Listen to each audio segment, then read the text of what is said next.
I enjoy watching renovation shows and DIY shows, and one of my favorite shows is where a family's living in a rundown, distressed home, and a professional comes in and helps them to restore and rebuild the home and make it safe again and make it functional again.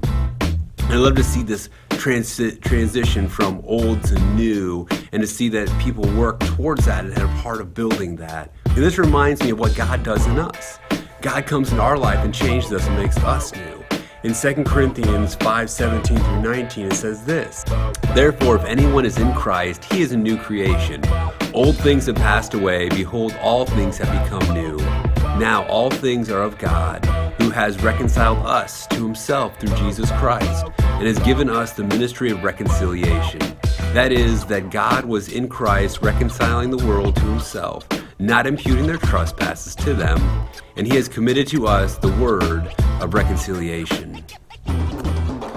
When Jesus becomes the Lord of our lives, he acts like that professional in those shows. He comes in and he takes a spiritually dysfunctional and distressed person, and he casts the old out, and he builds the new, and he restores the life that is there and breathes newness into the life.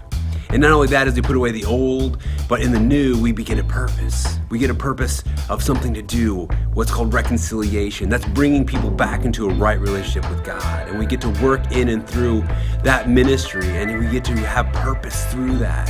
And that's our job as we join the kingdom, that we get to do part of that work of reaching out and changing. So if you want to be a part of that new creation, the first thing you need to do is to surrender your life to Christ. Know that he is the King of all kings, Lord of all lords. He will restore you from the inside out, and you will learn to live out his teaching day by day. And as like restoring a house, little by little, he's going to restore parts of your life and change parts of your life. The more you surrender to him, and the more you let that professional work in your life, the more he's going to change you, and the more he's going to rearrange you, and he's going to help you to grow. The question is, are you ready for that? Are you ready to surrender more to the King of Kings and let him come renovate parts of your life? Maybe you lived your whole life as a Christian and never surrendered that much. I encourage you now to find those spots in your life that God is trying to work in, and surrender to those. Surrender to let him work and change and let him renovate your life.